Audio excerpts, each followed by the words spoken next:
I'm going to share my QGIS screen, and I'm going to start out by saying up front, I do not use QGIS. I last taught in QGIS about 4 or 5 years ago because it changed so rapidly I couldn't really use it in class very easily. And so all of my work is done in ArcGIS, which costs money. I don't know what the schemes are in different countries, but for us it's about £150 a year or so for a license, personal license, and it's about, I obviously get it through the university. So if I do something wrong in QGIS, apologies. I'm kind of still learning it. But I want to sort of start by taking you through the data and through the area that we're going to be looking at. And if I was in ARC, this would be what I would be able to show you the background map of Venus. I can't do that. I'm not sure what happens to QGIS if I try and load a 80 gigabyte file. So I'm not going to try. But suffice to say that, you know, I pointed this out on one of the slides earlier. We're in the southern hemisphere in the plains in India ratio, and Iden Mons is reasonably well known now, I think, because it's this hotspot area that's potentially quite young. But it's not the only feature here I want us to look at. So before we actually start mapping, the first thing I want to do is sort of use this to introduce Venus to you for detail, you know, for real, as it were, and to think about all the issues that we're going to be looking at. So to start that off, I want to start by looking at the data themselves, and I want to illustrate a few points. So this is the left-looking image. It's the normal image that most people would start with. If I just take the nomenclature off for a moment, you can see the image, you can see some features on it. This is Iden Mons. This is a corona here. There's a crater here. I can't see at this resolution, but there's probably a crater there.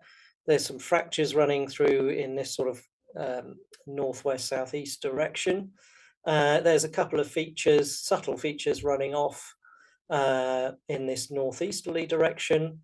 And associated with the corona and out into these plains, there are these, I'll call them fractures for now. We'll look in detail at what they are when we get closer to them. But they're a sort of typical feature of the plains when we look up close. You can also see some subtle variations in shading. And these, if you remember, are essentially down to grain size. But you can see that they are often associated with what looks like little volcanoes. Can't always see the little volcano at this stage, but you know, there are sort of circular-ish patches here and in this area here. I don't know if you can see my mouse, but hopefully you can. And you can also see, of course, the lava flows coming off Iden Mons in most directions. It's slightly elongated along this fracture zone. But the lavas go off radially from the central vents, and there's a couple of smaller vents on the flanks, as you might expect with a typical volcano. There are odd patches of other things. So there's some dark, smooth materials out here, which we can't quite make sense of at the moment. There's a funny patch of material here and here, which we will look at a bit later on. As we go round, and there's other small patches of materials in various places, and until we kind of look more closely at it, we're not really going to be able to identify those things, but just to get a very general sense of our geography.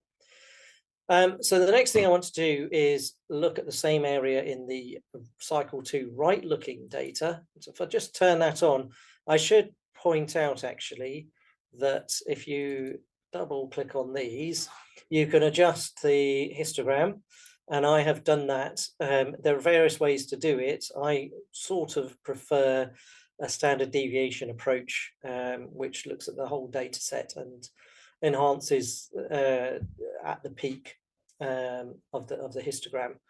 So I typically use a well, the default value is 2, and that's usually good enough. I often change it to 2.5 if I want a bit more subtlety.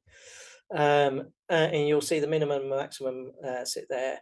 That will change if I change its number, I think. Oops, didn't mean to press return. So I don't know if it did change now. Yeah, so that changes if you change that number. So it's looking at the standard deviation. There are other ways. People like different approaches. So you can do a cut between typically 2 and 98%, gives you that, but it sort of ignores the black areas. So if you have extensive data loss, because that is actually a number in the histogram, you can often account for that by increasing that cut. So let's just do that and see. So you can see there's a bit more contrast now in the darker areas of the image. Or you could just go with the min-max of the data themselves, which doesn't do a lot of enhancement, it must be said. But that's kind of okay, between 1 and 145. So anyway, I'll go back to my standard deviation approach, but you can use whatever you feel is suitable for you. And so let's just okay that. If I leave both these images on, I'm not sure if this will work well over the network, so you might want to try this yourself. But if you turn the right looking on and off sort of fairly quickly, you'll see, your eyes will see a shift. I don't know if you can see that, but things look different in different places. And there's subtle differences in the shape and character of some of the features that we're looking at. And that underlies 2 different processes. So the first is that we are switching from left to right looking, and these data are not, except in a very crude way, they are not topographically corrected. They actually sit on Pioneer Venus topography, which is a long wavelength topographic surface. And as a result, things move around that are high. So Idem Mons, you'll see shifts slightly, and there's some ridges up here that appear to shift slightly, that are quite subtle.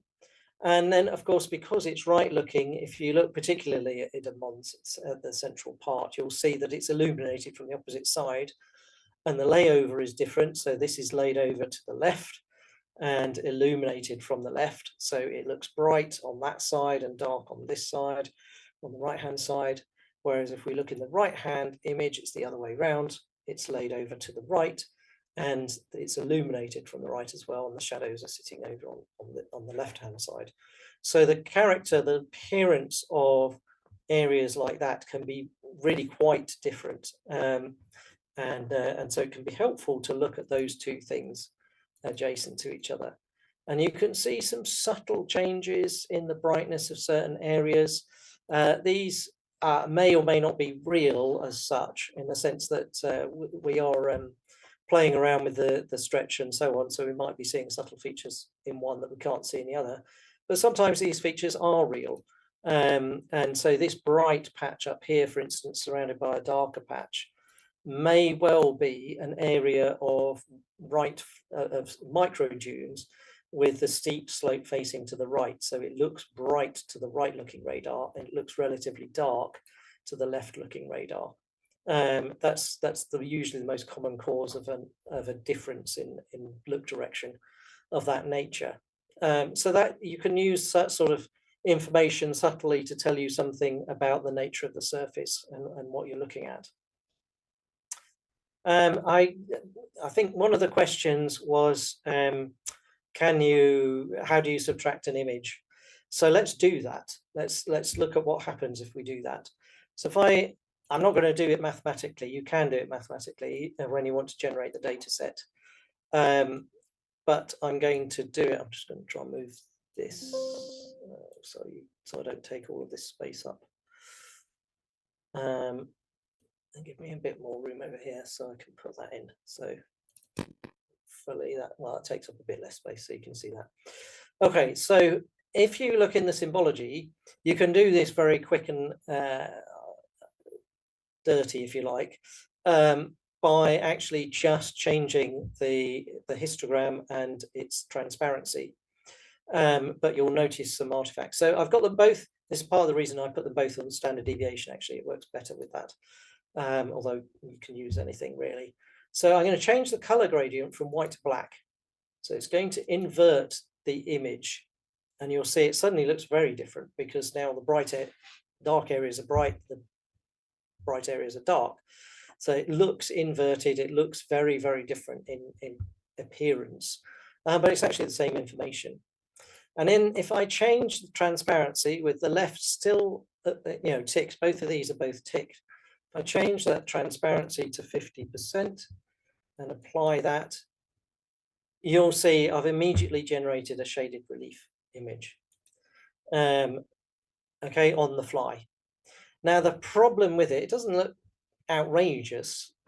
Here you can see the troughs of the fractures running through here. You can see the structure there of the corona. You can actually see quite subtle features like that little ridge I talked about. Actually, it shows up in the shaded relief, which is in some ways quite remarkable, really. But that shows the sensitivity of the radar to slope. You can see the slopes of the volcano and so on. But you can also see some problems. And there are a number of reasons for those problems. But the most obvious sorts of problems, and we can zoom in and have a look at them a little bit, is that there is a mismatch in the positioning of some of the features in the left and the right images. So if I just for a moment turn the right off, you'll see this lava flow here, bright and rough and, decent looking feature. The same feature in the right looking image is displaced from it. I can't tell without undoing what I just did, which way it's displaced, but I suspect it's displaced that way, isn't it? Because that's a dark patch and that's a bright patch. So it's giving you a false sense of a hollow on the ground. And as you zoom in, you'll realize that's also true of many of these fractures as well. They're sort of in the wrong place. And the reason that they're in the wrong place is multiple. Firstly, the topography is not properly corrected. And so some of these are mispositioned, and they will be shifted left or right, in effect, in both images. You can see that again on the ejector here. And that shift is because they are incorrectly placed topographically. So you would have to manually shift these back again, and I'll briefly go through how you do that. It can be corrected, but it's a laborious manual process. And that's because we don't have proper topography. There is another effect which is almost impossible to correct, unfortunately, which is that the ephemeris, that means the orbit parameters and the viewing geometry and other things of the radar images is imperfectly known. There are errors in the positioning, if you like, of where we think the image actually is on the ground of Venus. And those errors are not the same in each cycle, especially because we're looking in opposite directions. And so you see sort of a ladder-like effect, I suppose, it's not so obvious in this image actually, but it is there. So you'll see that these have big offsets here, but actually elsewhere we have smaller offsets. Let me zoom out again. So there'll be a single large offset, I know that, and then there are smaller offsets over here, I think, that are on top of that make them even more obvious. And in fact, this I think is real, but sometimes you see a kind of undulation of the surface, which is caused by that process of not quite having the orbit in the right place, so the images aren't quite in the right place. And short of going back to the raw data and reprocessing the whole thing with better ephemeris and matching things properly on the ground and orthorectifying the topography, etc., all those things that we can't really do even if we wanted to, we can't correct for that, and so we see some issues. But almost everything we see in here is a result of the shading of the image by slope, except this feature here. And that's why I pointed it out earlier. This looks different in the right to the left. And so it shows up as a shading difference in the shaded relief. But actually we know, when we look at it, that it's not a topographic feature. This isn't somehow a slope shading away from that side. There might be a little bit of a mismatch, but that's secondary really. We know, in fact, this is probably to do with small scale relief and its effect on the radar image and its brightness. And so that is a real brightness difference between the two images, which shows up in this technique as a false slope. But most other things, you know, are showing up as subtle topography, and we can sort of get a real sense of what might be going on across here. So there's this sort of ridge running throughout down here. There's this corona here, but there's a sort of stealth corona, as it's sometimes called, subtle feature here adjacent to it, which isn't so obvious in the image. There's Idun Mons, which is very obvious, of course, but there are smaller volcanoes as well. Here, there's some odd feature through there, and yeah, I've pointed that one out as well, as haven't I? So there's a number of other volcanoes, there's the impact craters and so on, and there's this funny terrain here, which I'll look at in a bit more detail later on. So the other thing that we can do is to make the magic airbrush, if you like, work better, to add the color in, is the opposite transformation. So I've inverted this, but if I don't invert it, so I go back to black as black.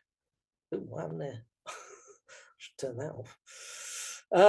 Yeah, you'll see now, you can see the mismatches more clearly. You can see that they're subtly in the wrong places. But here, essentially what you are looking at is roughness variations of the surface. There are a few other subtle features as well, but it's mostly roughness variations. And so the level of grey tells you that, you know, this is smooth, relatively smooth plains, getting rougher and rougher and rougher. Something like this sort of surface, which is sort of intermediate, is probably around the gravel level, I suppose, of roughness. So sort of, yeah, coarse gravel to pebbles, something like that. And then as it gets brighter still, we're getting coarser and blockier, larger rubble on the surface. So all this bright stuff here around the edges of the flows is all that horrible kind of stuff at the edge of the flows that is all the broken up and reworked flow edges, flow margins that you find so difficult to walk over. And you'll see, of course, also there's an element of slope on this, of course, with these fractures and graben, but they also have that loose blocky material that we saw in the Venera 9 images. So they look bright as well, and there's patches of that lying around too. So that's kind of the range of things that we're looking at on the surface, and you can combine those two things to kind of make sense of what you're looking at. I will try something. I have no idea if this will work because I've never tried it in QGIS before, but I do this in ArcGIS, so I assume you can do it in here. So the way that you correct manually for these things is by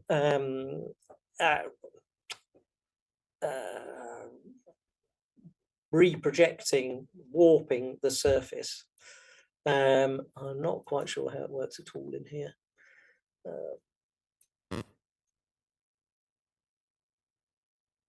It may not work at all in here, actually. I wonder if, no.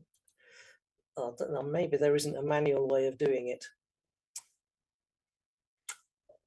In Arc, what you do is you transform or you move by reprojecting points on the surface. So you look for tie points. That's what I'm looking for. I couldn't see how to generate tie points. you look for, you generate tie points, and you say, you know, I'm going to zoom in, I'm going to zoom into here, and I'm going to say that this point is this point, for example. And then, you know, I don't know, this point is this point, etc. And you do that in various places across the surface for things that you're confident should be the same. And that's why I pointed out this lava flow. This lava flow shouldn't have hundreds of meters of topography on it. This is kind of false topography. So it should sit in the right place, and we can adjust its position so that we can do that. The problem is we don't have an absolute surface. So I always transform the right looking image into the geometry of the left looking image. And that's because we have a global left looking image set that we're familiar with. And you know, we kind of know what we're looking at, if you like, and transforming the right looking data into that set makes more sense to my mind. But you could do either, frankly. If you were really smart about it, you could actually work out what that offset means in terms of topography, and then you could generate a height map and correct both images, auto-rectify both images from that height map. That would be a very significant task, I suspect, because you'd need a lot more control points.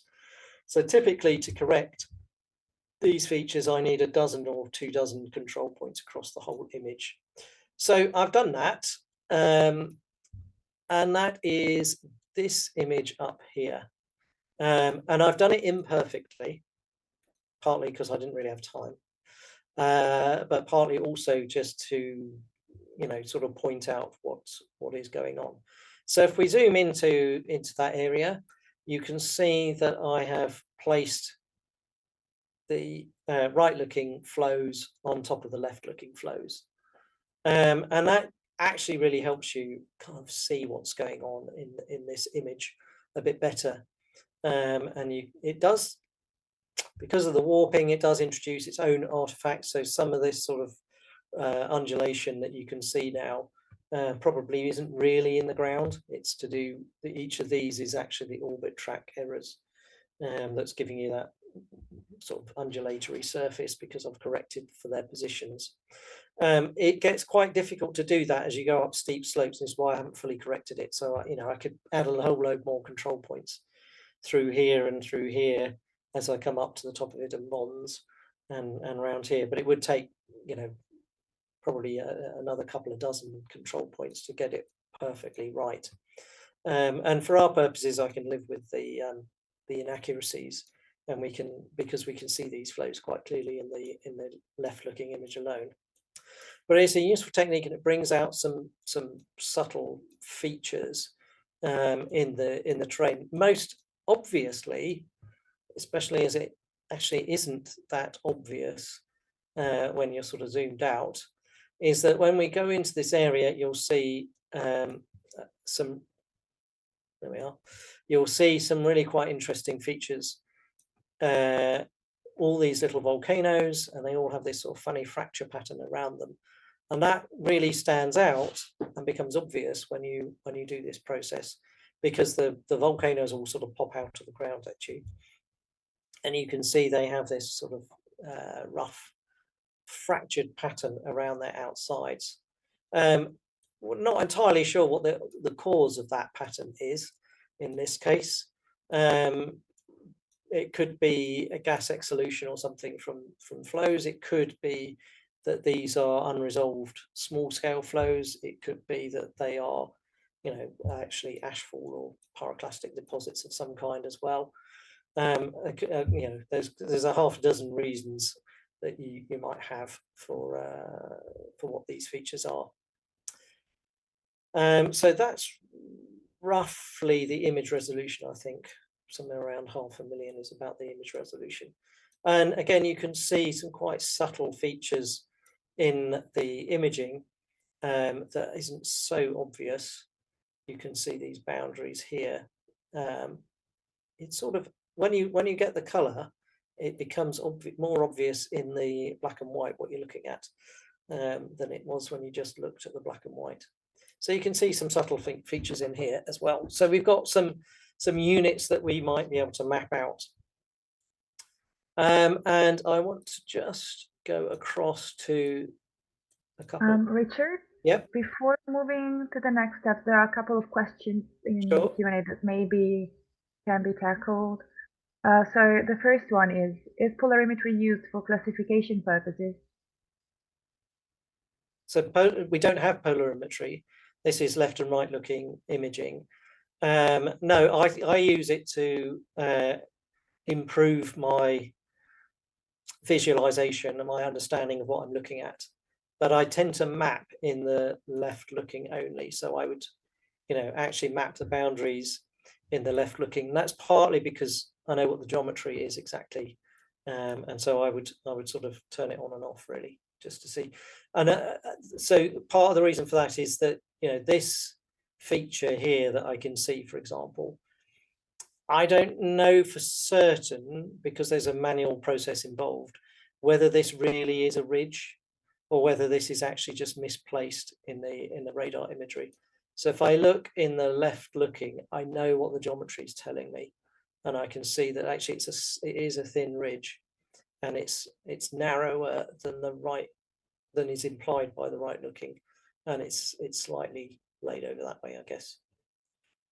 So no, I wouldn't use it for classifying as such, but it does help. Thank you. And there is another question, which is, what type of transformation are you using for the orthorectification? They ask whether it's polynomial, first or second order, or if you're using another method.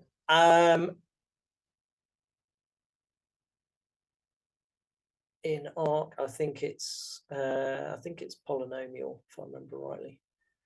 I can't remember what they are. It's not so the initial move is affine. So there's usually a bit of an offset, and you can use an affine to do that immediate correction. And then when you put the mesh on and you reproject, you can use a polynomial, and you can use I can't remember what the other thing is, and I can't open ARC with this at the same time, so I can't remember to tell you exactly what it is. But because you're using many points, you want one of the methods that accepts many points, not just 2 or 3. So you can, there are various versions of the polynomials, and is another technique which has gone from my head, which you can also use, but play around with it and see really. Anything else? Great, thanks. I think the others are being tackled online.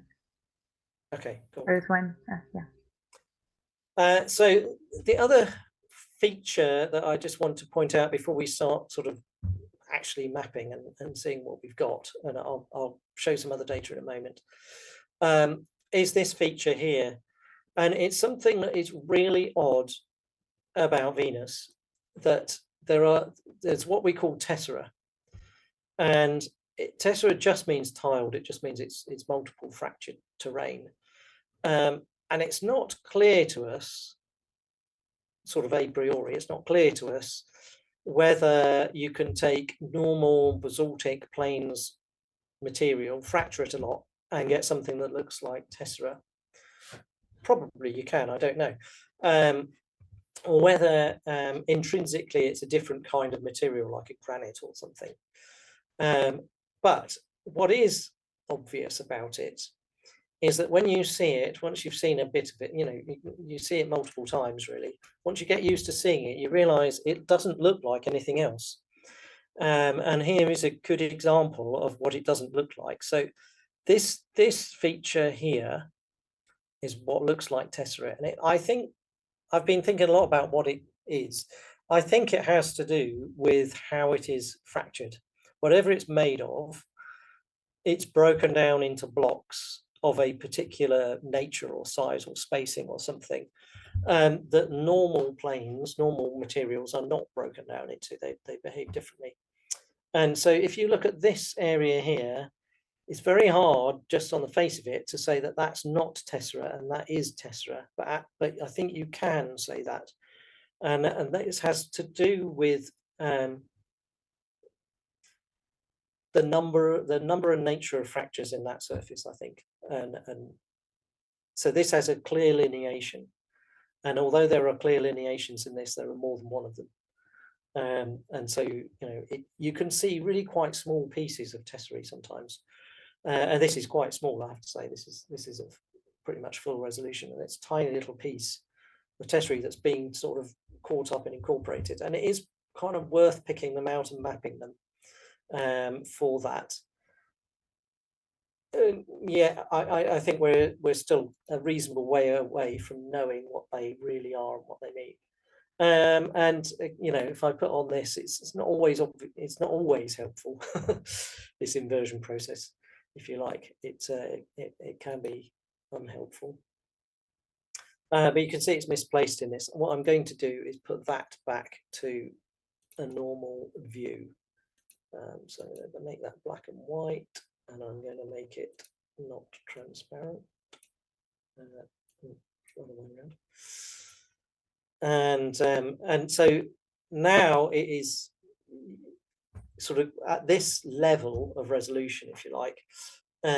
It's worth sort of looking at the left and the right side by side almost. You could almost do stereo mapping this way. In fact, I did during my PhD with a real stereoscope on the screen, believe it or not.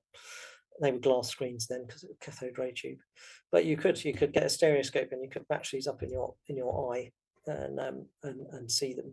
And so one day I sort of think a computer should be able to do it, but not yet.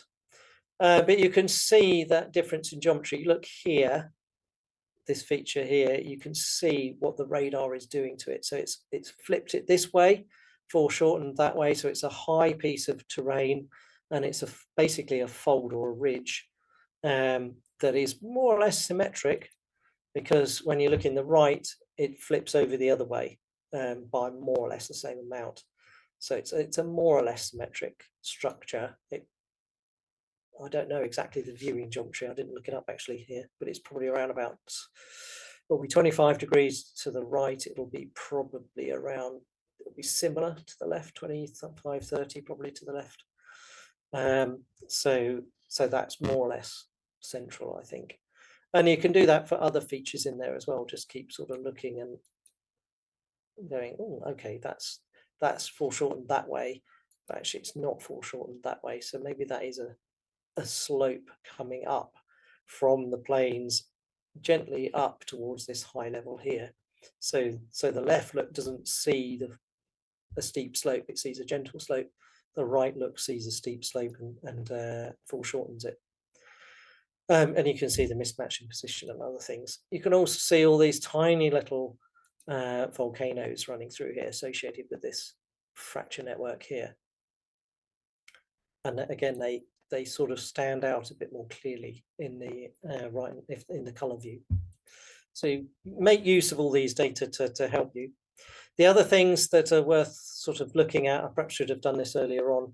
This is the dielectric data. So they show that the top of Idun Mons has this high dielectric, low dielectric material on it. No, sorry, low emissivity, high dielectric material on it. That's what I'm talking about. And that's associated with high elevations on Venus, which if we look at the topography, we will see that, that of course it is high up here at the top of the volcano. And that transformation, we don't know how rapid that is, but it does sort of imply that there's not a very young lava flow at the top of Idun Mons, like there might be at the top of Atla, or Matmons rather. And in the Vertis, you'll see it's slower resolution, it's coarser again, but you'll see this emissivity signature of fresh material, whereas most of the other material around here is weathered, is altered and older. And you can use that again, not in detailed mapping, but just to give you a sense of where am I and what am I looking at, and what might be what might these materials be. So here we're at the top here. There's this sort of dielectric feature out in this direction, which suggests perhaps maybe a different composition, a fresher flow or something like that in that direction, which would then also fit with the emissivity, infrared emissivity, suggesting that the flows in this direction are probably younger or fresher for some reason than the flows out in this direction. And we could use other mapping to help us with that. Yeah, okay, so that's right, that's the topography, and there's our left-looking combination. Okay, so on to the mapping. I took a little bit longer there than I intended, but there we go. So where are we going to start, and what are we going to start looking at? Well, I would start first with a broad sense of what the features are, to kind of get my geometry of what's going on, and then look in more detail at the as you go down to higher resolution to do the actual mapping. So we've got this big fracture system running through here. We've got this piece of possibly tessera just sitting here, there. And we've got a whole series of little volcanoes all around. We've got this corona feature here, and this subtle corona feature next to it, which shows up in the shaded relief just there. Got lots of subtle features out in the plains, and you've got all these lava flows on Iden Mons, and this sense that actually somehow this side of Iden Mons is younger, is fresher than the other sides. You've got an impact crater, you've got its dark ejector, fine-grained ejector around it. That suggests, and this is about the only thing we can do with impact craters, that suggests this is a relatively young crater because it hasn't had time for the fine-grained material to be moved or altered in some way. But it's not the youngest. There isn't a really dark parabolic, if we zoom out. Most of these craters have a dark parabolic halo when they're really young. This probably has that material. That might be why there's dark patches here. But if it has, it's been reworked. So it's not the youngest of craters, but it is relatively young. It's not a really old crater that's been around for hundreds of millions of years. And so we can use it to do relative dating, because we can then look at some of the fractures running through here. Does the crater sit on those fractures, or is it broken by those fractures? And I think that's, you can see certainly the ejector has been fractured here, and actually you have to look quite subtly at the crater to see whether the wall itself has been fractured or not. Has it been slumped down here or not? It sort of doesn't help that the crater's asymmetric as well. Okay, and then you've got all these subtle edges and features here. So if you tried to map every single fracture, if you tried to map every single flow, we would probably be still mapping Venus in the 2300s. So we're not going to be able to do that. We're going to try to look for the key features. So where am I going to start? I'm going to start here. It may seem an odd place to start, but there's a good reason for doing that. So this is where I'm not familiar with these tools at all, but so I'll have to get used to this. Richard, one moment. Richard, this Yes. is Ricardo. Just as a refresher for everybody, since you are there, in the limits layer, you have to have the source contacts. Indicator points should be the source indicators.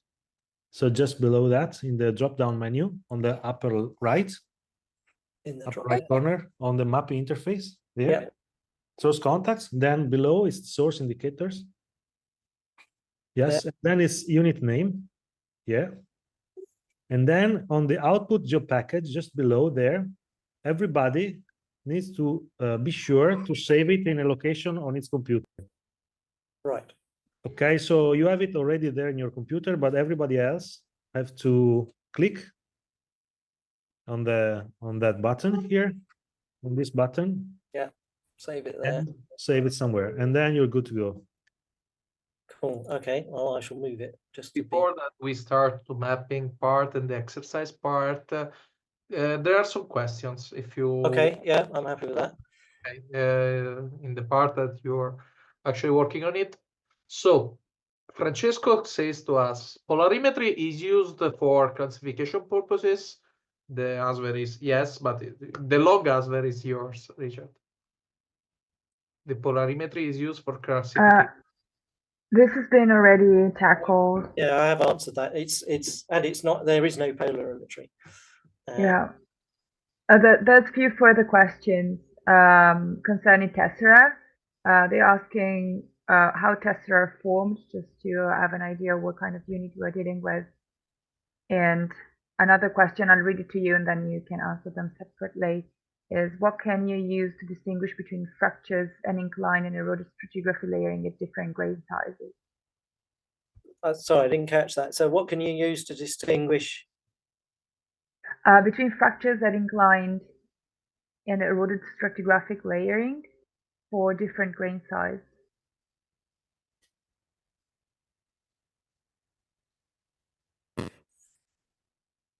If I understand that question correctly, I'm not sure you can.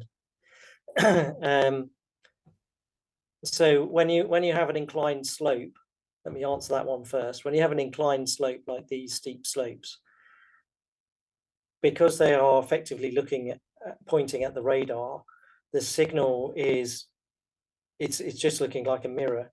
So you're not really getting the information about the grain size on those slopes. You're really only getting grain size information on relatively flat surfaces or gentle slopes. So this slope here that I pointed out in the tessera on the edge of it that I said was gently this way, you know, gently facing west and steep on the facing east or southeast. On the gently west facing slope, northwest facing slope, you could say something about the grain size, you could say something about the roughness on that slope because it's reasonably well imaged by the radar. And so you could say, yeah, there's not just a slope contrast, there's a grain size roughness contrast, probably by fracturing and rubble and other things on that surface compared to the flat or relatively flat and smooth planes. There might be some shadowing in here as well, actually going on. But on the steep rough side, when we look at the right looking, for example, you can't really say very much about the grains on that size. They'd be rough, but you can't say very much about it.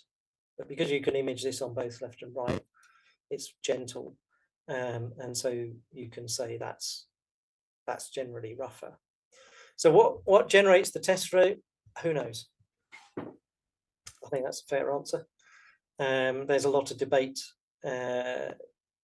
You know, some people, I'm not even sure, would recognize this as a piece of tessera, others do.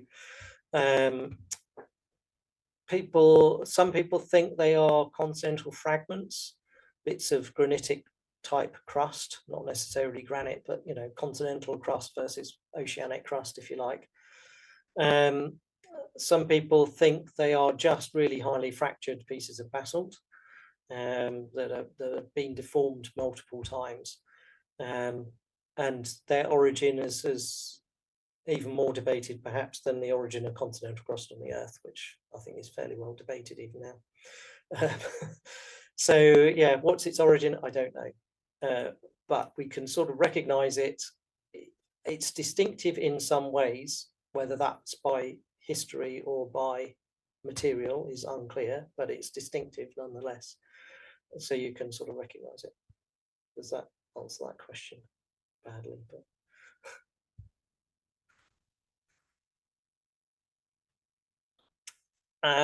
okay, so I'm going to pick out where was I? I was down at the corona. Probably, yeah, I zoomed in too much. So let's look at this corona because I think we can do something interesting with this corona, and we can see a number of features on it. Now, if I zoom right in, that's, yeah, doubly zoomed in. Actually, that's probably about resolution there. You can see, your eye can see hundreds of fractures running through here. Now, we're obviously not going to map hundreds of fractures. So what we want to do is get the general sort of trend and pattern of them. But the first thing we'll do, because this is a feature that we kind of want to come back to and know where it is, and it has a name. Actually, let's turn the name on so you can see it's Banba. There you go, I knew it had a name. Banba Corona. Let's make an area, and if I can remember how you do that.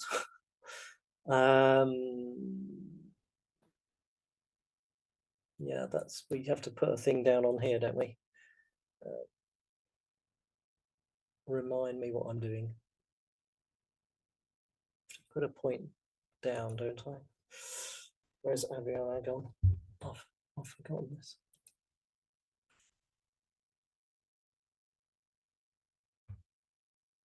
He's gone silent. Or Barbara. Ricardo, you were telling me how to do this. Remind me. No one's listening. There should be a toolbar somewhere. Can you repeat? Sorry. Remind me what I'm doing to get an area and then to get lines on this. You have to use polylines all the time. You have to select source contacts on the left. Yeah, I'm in source. Oh, sorry, I'm in source. And then you enable the editing by right-clicking on source contacts. Right-click and then toggle editing. Toggle editing, that's where it is. Okay. Okay. And then I can start drawing with that. No. And I don't have to worry about this bit. Oh, that's a new shape file. You have to start actually drawing. So There's a problem with the toolbar. I think you have please another one. Right click on the toolbar. Yeah. Yes. And also no brother, the drawing one, it's layer styling, no. Layer overview statistical. Layers panel, I think. Or digitizing toolbar. No, it's a toolbar, digitizing toolbar, yes. It's below. So I don't need that one. I need the Right click. Sorry. And then below in toolbars, you enable the digitizing toolbar. Yeah. Ah, okay. That's Yes. it. Yeah. And then you have. So that's here. Yeah. Yeah. Okay. So that makes a line, and then yeah. Okay. That makes sense. So we can sort of quickly outline, and we'll refine it later. Oh, there we go. The corona, just so we can come back to it. And we're going to say, yeah, that is our corona. I can't remember how you name it. And then in there, we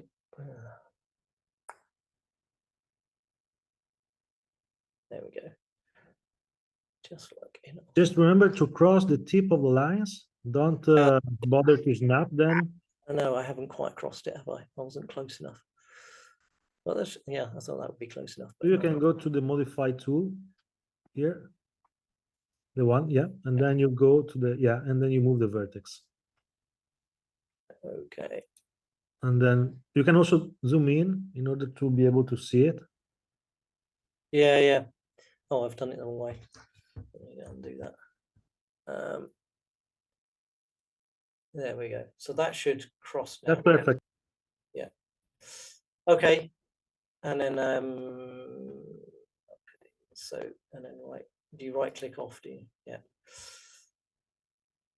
And then zoom back out. So that's going to be our crude outline of the corona, just so we can come back to that. But what we want to look at are the individual fractures that make up the annulus, and we want to try and map them as carefully as we can without mapping every single one of them. So, and this is where we, sorry, I missed something.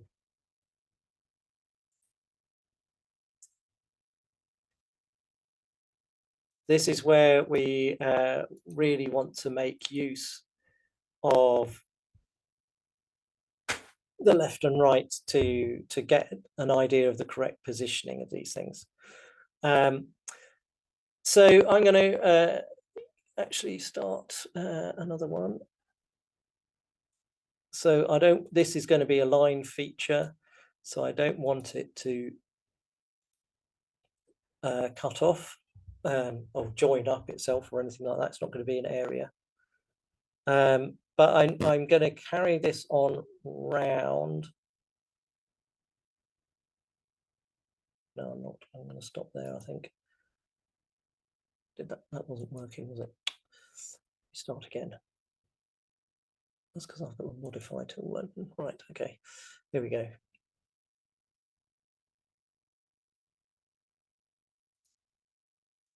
So reasonably accurately, I'm going to generate a few of these fractures. Richard, just for the record, Yep. if you're mapping linear elements that are not going to be polygons in the end, you can use the linear features, which is the layer at the yes, that one. Yeah. Right. So okay. essentially, the source contacts are those that you use to outline areas, enclose areas that will become polygons. Okay. And features are everything else, like structural elements. Okay. That should do the job. I can't undo it now. So I need to. No. There, yes.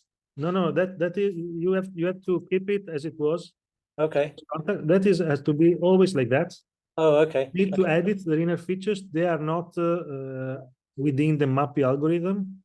You simply have to toggle them on, like here, with the pencil, and then you're good to go. The other one, the next one, the yellow one. Yeah. Okay. I was just trying to work out how to undo the ones I've done, but anyway, I'll just go over them. So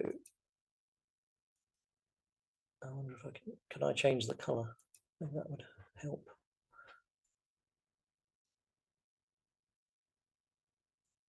Okay, don't worry about me. Okay. And then the other one, you change simply the have to color. select it. It's okay. It's green anyway, so it's fine. It stands out. Okay. Okay. And we're going to keep going round. And the reason that I'm mapping fractures separately, I always struggle with this bit. You have to zoom out the wrong way and then zoom in again. Don't need to move around. The reason I'm mapping them out like this is that I actually want to get some statistics ultimately from them. But I don't want to map every single fracture because that would take forever. So you can, we're really looking for the pattern as it goes round. Okay. And this will give me ultimately the orientations, the density, and that sort of thing. I guess we haven't got time to do absolutely everything, but you get the sense that you can go all the way around and you can get the main sets of fractures going round. So this will be really kind of detailed mapping of the structures of the corona. And the reason that we have this boundary is partly so we can see it, but also partly so we can define an area that we're interested in the statistics on. So then we see, I'm going to go down here. You can see various features within this corona. So this isn't the most obvious. So I'm going to try to just enhance that a bit for this area. Sorry. Let's go into there.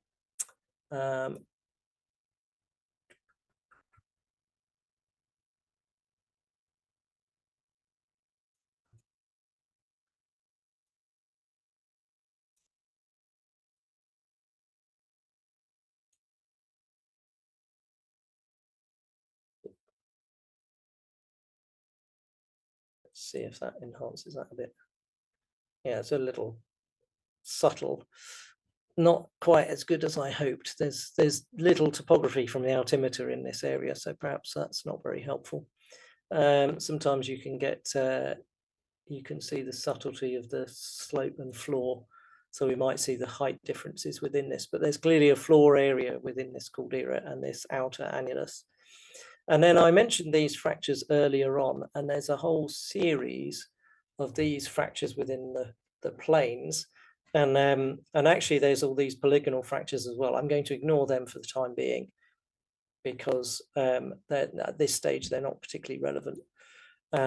But you might want to map them as a unit as well. They're going to tell you something. So that you could map out as a polygon. But what I'm interested in is the relationship between these structures and these structures. So the annulus of the corona and this structure in here. So tell me, is there a way I can create a new group of structures?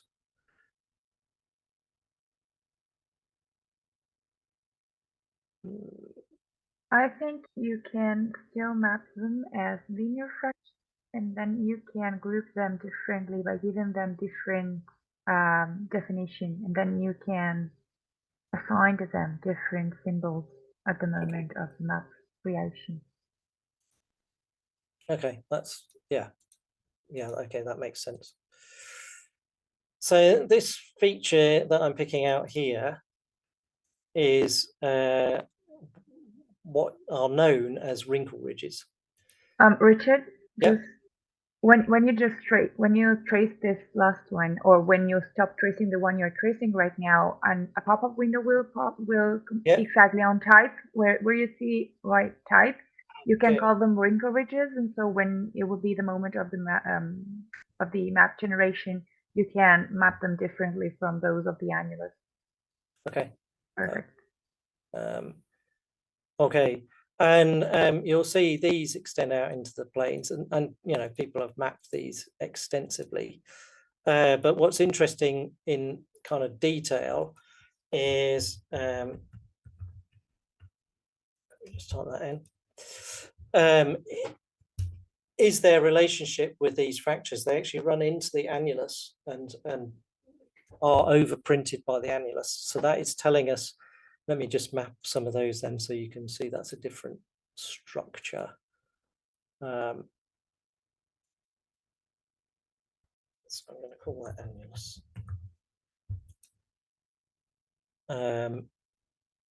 I'll map a few of those going around here.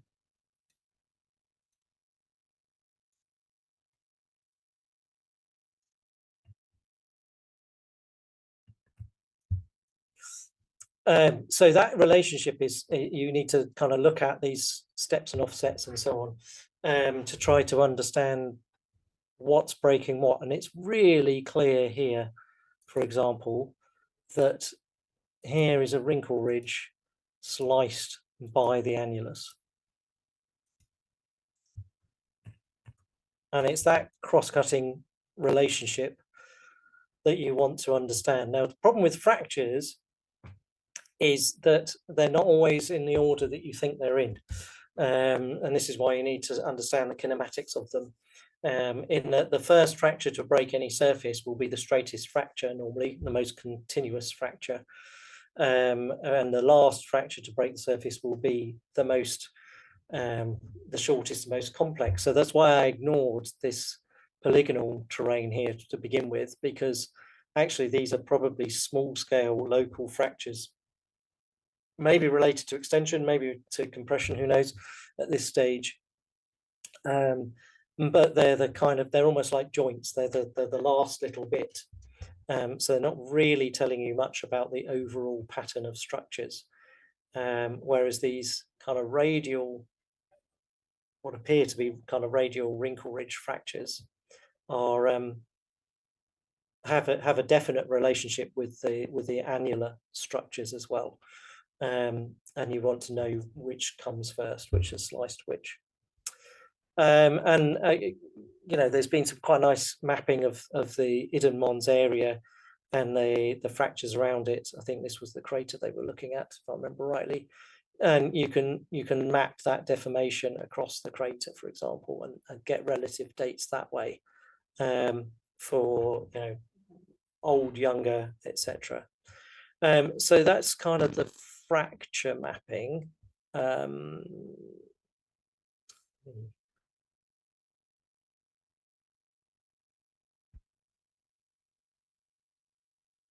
If you want, before moving to the next step, there are also a couple of questions, or if you prefer, we can push them to the end of the lesson. No, you can ask away, please. Yeah, I'm always happy to answer.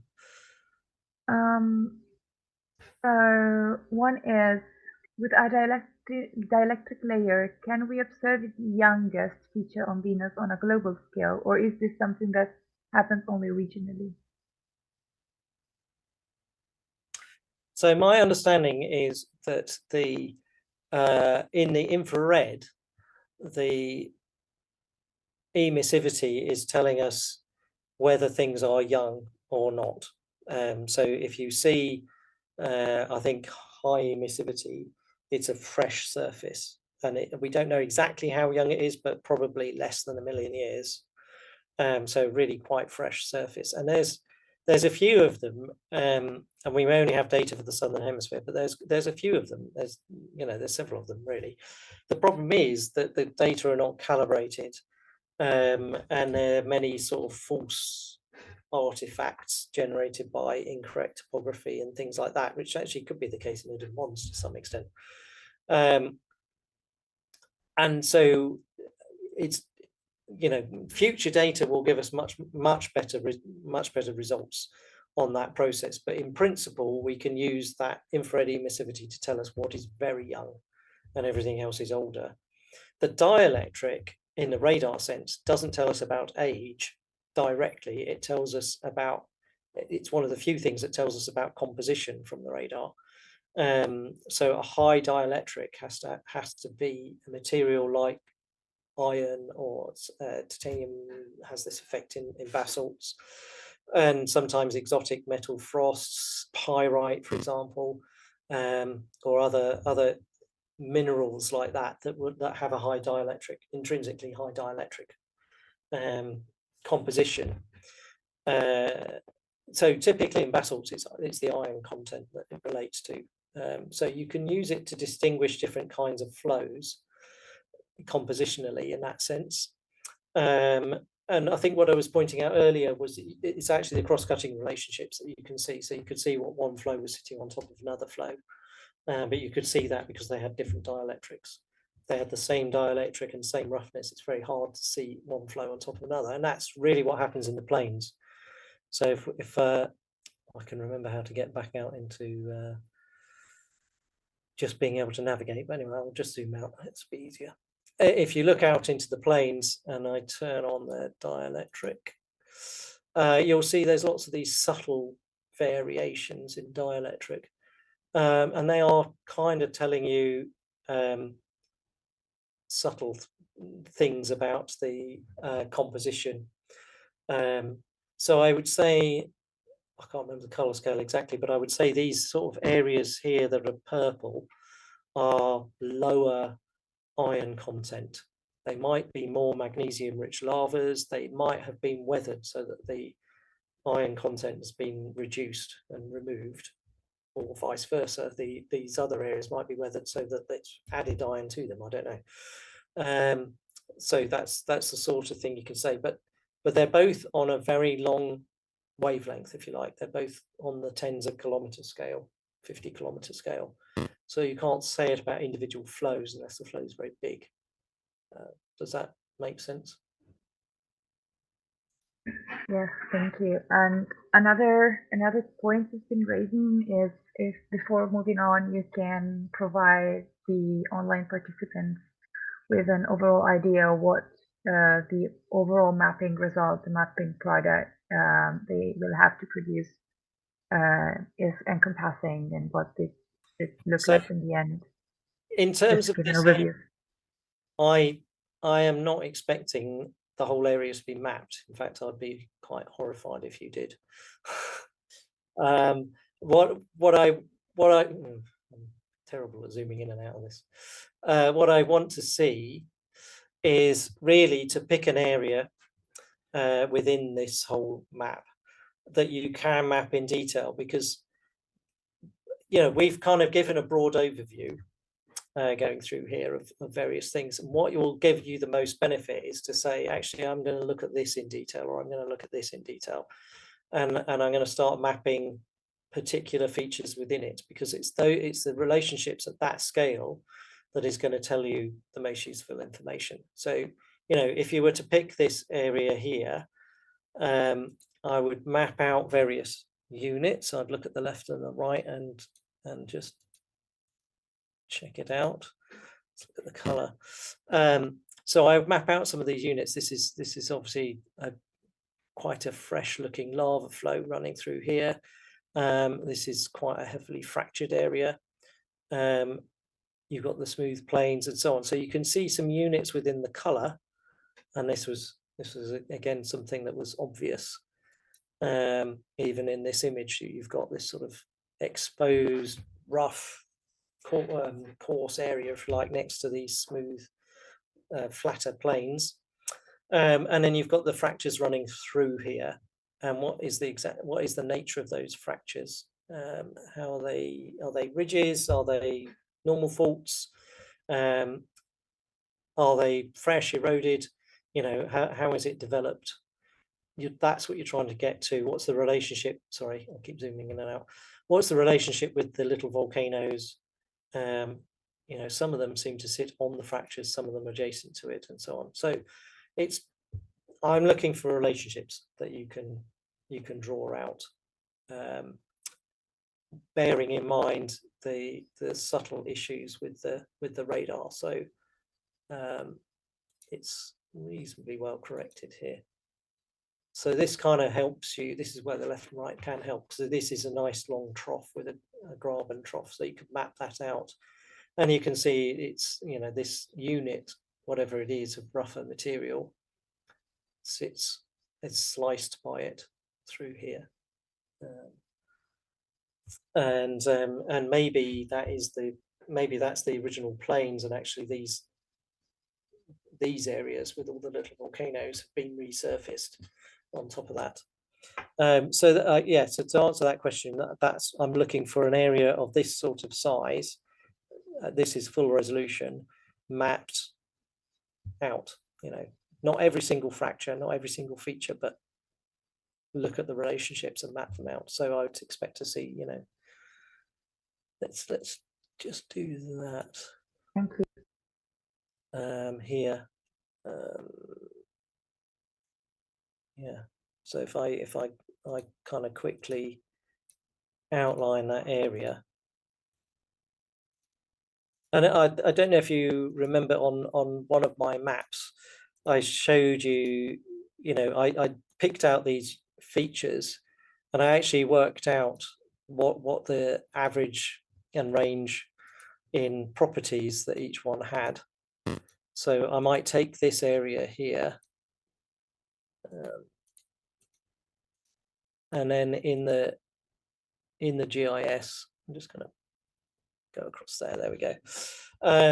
So I've now got this area mapped out crudely, and you can refine it as you go, sort of thing.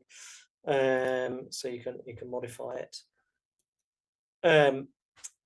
You can get the statistics on that area, so you can look it up. The average height probably doesn't matter so much necessarily, unless it's a particular feature of it. But you know, I could measure what is the average vertice emissivity of it. What is the average dielectric of that area? Is it distinctly different to the areas around it, as well as the decibel level of brightness in both the right and the left looking? So you can measure that from the DN value, basically convert it to a backscatter decibel value. And certainly in backscatter, it's distinctively different to this plains here. So that's how I treat the material units, not as rock units, but as surface features, surface deposits, and then eventually kind of fathom out what's going on. And then I map the structures separately, which is what I was just showing you. So if I go, you know, let's pick this graben feature here and map that out very quickly. Conscious of time a little bit, because I've only got 15 minutes or so, haven't I think.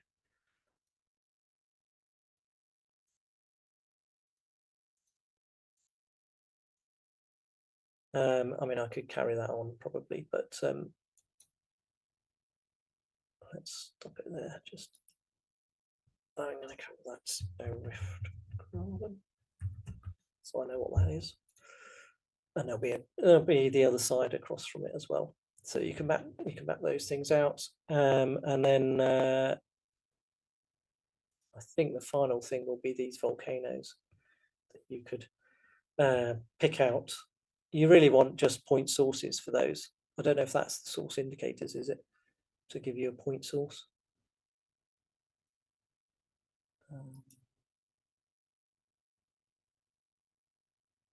Yeah, that's fine.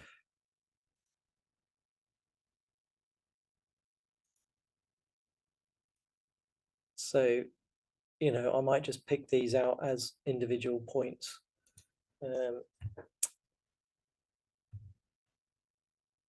Let's call it that for sake of argument. And then you've got, you know, I should just save that, shouldn't I? Copy and paste. So I know what unit is. And, you know, you can, this is what some poor PhD student spent 3 years counting 85,000 of them, doing exactly this and classifying them and thinking about that sort of thing. But, you know, those can be individual volcanoes, and then you can look at them in more detail if you wanted to get into them. But the distribution of those points in relation to the fractures, in relation to these units, is going to tell you something useful. So that's kind of the point I think that I want to get across, that there's all the points should be circled or designed by source indicators, source contact. Sorry, so you have to draw both source contact to have the limit and source indicators to actually I don't know, automatically generated. So yes, in the polygon. So you want I remember now, yes. So for each of these you can draw around each one, can't you? Is that what you mean? Yes, thank you. Remember that you don't have to put manually source indicators, they are automatically added. Yeah, I mean, you can put it manually, but if you enclose an area with a polyline of source contacts, the source indicators will be automatically put. That's what I remember, but in this case I was trying to make points where the vent was, so that I knew they were individual volcanic vents, which, yeah, so you could draw around each little volcano and it would generate its own point. We pick one I haven't drawn. So yeah, let's take this one. If I go around this one,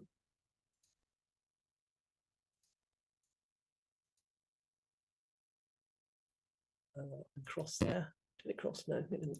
There it did. That will have generated a point within it, won't it? I don't know how you see it, but that's where it will be.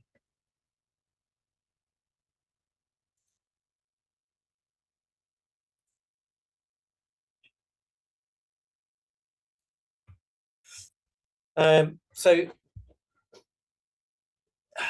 yeah, where was I? So I think that what you'll find is, rather than blocking out areas and starting with that sort of map unit type of approach that you do for Mars, for example, with Venus, you very much have to look at features and fractures in order to understand relationships and what's going on. And the surface units that you're looking at are kind of secondary. They are important, but they're kind of secondary because they're not necessarily intrinsic material units. They are surface deposits associated with the other processes. Does that make sense? Except in a few cases, like you could map the tesserae. They always seem quite distinctive, so you can map that as a distinct unit. And you could also, with this sort of polygonal fractured terrain, you could map that specifically, for example, like here, for example. And then the question is, are you mapping this flow, this material here, or this unit here? Is it, you know, one or the other? Both are important, but the fractures and the relationship with the volcanics is what's going to teach you about processes on Venus. I hope that makes sense. So I don't know if there are other questions, but that's the approach. Yeah. So overall, there's so one question is, can you hear me? Can we use? Yeah. Can you hear me? I didn't hear what it was we can use. Sorry. Yeah. Sorry, I thought it was a problem with my audio. So can we use other semi-automatic tool for mapping, or is it mandatory to use the manual method with mapping? And overall, there are some questions. Try to figure out what the final map should look like. If you can spend a few words on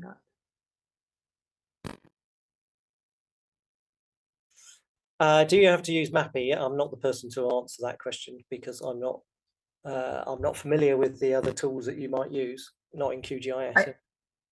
I can jump in on that if you want. There is no, it's not mandatory to use MAPI. Of course, this is a tool that can simplify some processes, especially if you're new to the usage of QGIS, GIS in general. Overall, what I think, both what concerns Venus today and also the other maps that we needed to achieve the certificate, is that you need to convey a map that conveys the idea that you understand what you're looking at, what is the relevance of the geological features you are underlying. So it doesn't need to be a walkabout, doesn't need to be extremely detailed or super precise, but it needs to really convey the idea that you're understanding what you're observing as you familiarize with the tools that GIS provides. That, I think, is a global overview of what's expected from the mapping exercise, especially for those who are interested in the certificate. Yeah, I think that's what I'm trying to get across here, is that if I just turn that off and that off, maybe you can see we haven't got very far, I know, but what I'm looking for is that you can identify the different fracture units, that you don't go exhaustively on them, but you identify enough of them that you can get the relationships like these and classify them so that, you know, these are annulus fractures, these are wrinkle ridge fractures or radial fractures or whatever you want to call them. These are all the little volcanoes, for example. So within the area that you look at, and as I say, I don't think you should look at the whole area. I think you can look at a box like that sort of thing. So maybe a sixth, maybe a sixth of the area in total, so a third by a third of the whole area is probably about right to cover enough material. Yeah, and show that you can map and understand the relationships that you're looking for. I'm not looking for the interpretation, just that you can see the relationships and map them out. And I find that some of the best maps that I see generated are done by people who have no knowledge of Venus, because if you have some knowledge of Venus, it tends to bias your views one way or another. So I fall into that category. Whereas if you are kind of fresh to it and you see what you see and you draw what you draw, you're looking for those relationships. So in this case, I'm not looking for every single fracture in here mapped out or every single fracture in here mapped out, but I'm looking for that pattern that I can see by eye running through here and its relationship to some of the other features in there, that bright terrain, that tertiary and so on, and the volcanoes and things like that. What's going on? That's what you really want to understand. What are the relationships, and do you have enough? Have you captured enough data, enough boundaries or contacts to make that interpretation? If that makes sense. Yeah, thank you. And one further question is if there is a list of terms that needs to be kept in mind specifically for this map that you want A to list of terms. yes, I guess like wrinkle ridges, the annulus for corona. That is a good question. So there is a list of names, and I'm struggling now to remember where it's listed, because I don't think it is in that Magellan guide. There is a list somewhere of what they all are. I personally am not hugely fussed if you stick to it, but there are certain names on here that you can use, and should use if it is named, if you see what I mean. So fluctus, yeah, they're all Latin and things. So fluctus just means a flow. So not it means a river or flow or something like that. So lava flows tend to be called fluctus. Mons is a mountain. Corona is a corona. Is a circular feature. Regio is just a region. So we are in Imdia Regio. It's a huge area, but this area of plains is Imdia. Chasma is a rift, is a fracture zone. And what's the other one? Tholus, that's a hill, I think. And the one that isn't named Sandal, it will be a crater. They don't put crater after it for some reason. So those are the proper names, if you like, for features within here. But if you say this flow unit or that fracture or whatever, I'm completely happy with that. Great, thank you. I think this answers the question. So if you have a grasp on specificity of Venus, like wrinkle ridges, specific names, cravens, it's okay. But if you just name them differently in order to understand which is which, is fair enough. Fine. Yeah. For linear feature, we can probably stop to fractures, wrinkle ridges, or other features. You have other features that you can advise to make as linear features in our map. So if I was being pedantic, Yes, sorry. I don't like the word wrinkle ridges, actually. I mean, I would map all of these features as either thrust folds or fractures, Graben fractures, normal faults, strike slip faults, those sorts of things, because I think that's more meaningful in terms of understanding the process. So I don't really care what you call things. But I think in this area, the key structural things you can see, the tesserae I would probably keep as, that's complex in tesserae and leave it as that, live with that. But you've got this rift system running through here, and it's Graben and normal faults.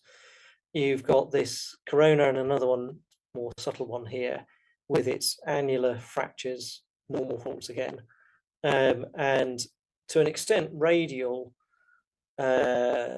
fractures which would appear to be shortening. So I think a thrust or something like that, or a small fold on a thrust, which is ultimately what the wrinkle ridges are. All these areas out here, they sort of merge into them. You can call them wrinkle ridges, I don't mind, but they are, small fold thrust structures. From memory, there's very few, if any, fold thrust belts proper, if you like. I think these probably are them. There's all patches of them. Again, you might sort of arguably, these sorts of things are that sort of fractured terrain. But there's nothing that I would say was a ridge belt as such through here. So it's mostly just rift systems. You do get some really strange features. I'm not going to say anything more about them, but if you come across something strange or weird and you don't know what it is, just outline it and say so. That's absolutely fine. Say what it looks like, or what you don't know what it is. There's lots of things on Venus we don't understand, and rather than ignore them, just outline them.